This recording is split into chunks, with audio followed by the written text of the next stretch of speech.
En plus donc de notre émission Remettons les pendules à l'heure, je vous fais cette petite, je voulais vous en parler à la fin de l'émission, puis j'ai oublié, donc je vous fais un petit supplément. Je voulais vous présenter donc le calendrier écolo-babiste, à quoi il correspond.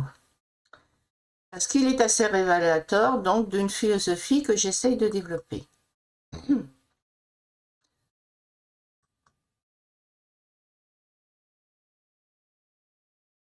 Alors, oh, bon, alors attendez, fenêtre internet.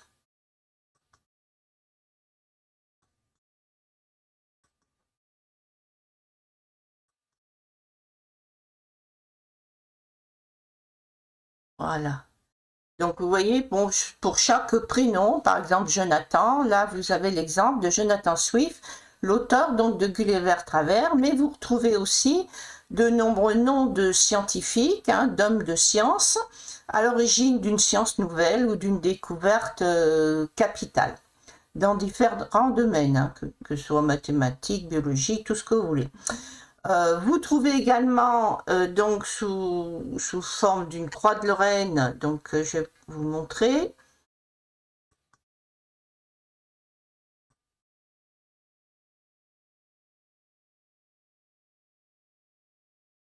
Encore que j'en trouve une. Voilà. Donc là, vous voyez, par exemple, pour Casimir, vous avez Casimir d'Estampes, donc une page où vous notez sur ce type de page, donc les résistants, enfin tous ceux qui ont été justes, qui ont risqué leur vie pour cacher des juifs qui étaient en danger de mort, qui ont fait évader des enfants, ou aussi également ceux donc qui ont fait la résistance armée contre l'occupant. Ensuite, la mémoire du juste, d'ailleurs, c'est pas le même symbole, hein, c'est autre chose. Ensuite, vous avez également bien, certaines fêtes qui vous sont expliquées. Alors, pour le mois de mars, par exemple, on va en voir une. Voilà. Alors, vous voyez, sur la page de la croix, habituellement, vous avez, mettons, tout à l'heure j'ai vu, il y avait Saint-Guénolé. Bon, il n'y en avait qu'un. Si c'est Michel ou je ne sais quoi, il y aura certainement plusieurs saints. Donc, c'est noté sur ce type de page et vous avez aussi certaines fêtes. Donc, le mercredi décembre, pourquoi je l'ai noté? Parce que c'est une cérémonie chrétienne, rappel de notre condition mortelle, appel à la conversion repentie, donc avant la mort et le jugement de Dieu, où on vous dit tu es poussière, tu retourneras poussière.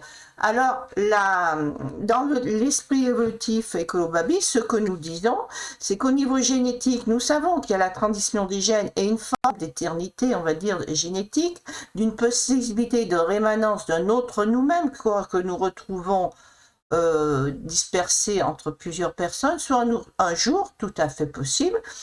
Il y a qu'à voir d'ailleurs des fois des photos de famille où on a l'impression de voir exactement le même individu. Et il peut aussi récupérer de temps en temps le même trait de caractère, etc. Mais il y a l'environnement, donc forcément on évolue. C'est un peu, même au sein d'une vie, quand de vous passer de petit enfant, grand enfant, ado à adulte, vieillard, eh bien c'est des formes de petites morts. Vous développez parfois des personnalités totalement différentes. Vous pouvez avoir un enfant agressif qui va devenir quelqu'un d'extrêmement doux et généreux, et vice-versa, un enfant pourtant doux et qui va devenir une personnalité pathologique extrêmement violente. Donc c'est un peu ça, voilà. Et donc ce mercredi décembre, pour nous, ça nous rappelle effectivement, on est poussière, mais si on préserve la vie, eh bien, c'est pas que la vie des autres qu'on préserve, c'est aussi notre survie génétique. Voilà.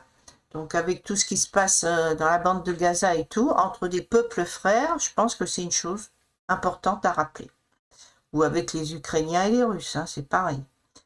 Bon, ensuite, on va voir autre chose. Alors, pour les Ukrainiens et Russes, vous avez une partie, si vous voulez. À la base, il y avait les Tatars en Crimée qui ont envahi un peu la partie sud là, qui sont aussi allés en Ukraine. Mais vous aviez une partie où il y avait plus du côté de l'ouest, donc polonais tchèque, et l'autre partie un peu russophobe. Et en plus, Staline, eh bien, il a déporté pas mal d'Ukrainiens en Russie non, c'est pas Staline, c'était avant Staline, hein, qui ont déporté pas mal d'Ukrainiens dans l'épisode donc de la révolte face à la grande famine, hein, qui a fait des millions de morts. Hein. Donc, une famine d'ailleurs organisée. Hein. Là, donc, je vous ai montré celle-ci. Je vais vous montrer donc un autre exemple.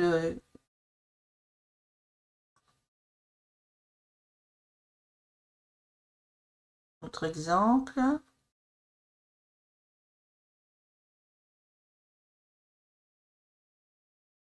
Donc,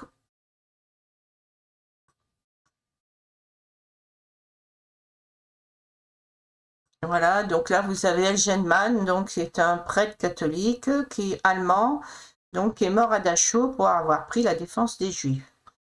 Vous avez aussi ce que au départ, je propose aussi des nouveaux prénoms, c'est-à-dire puisque vous avez des villes qui sont aussi des prénoms, on suit la même règle, Florence, Nancy, eh bien on peut prendre aussi d'autres villes, pourquoi pas Marseille ou Paris, Paris ça existe déjà, je vous signale.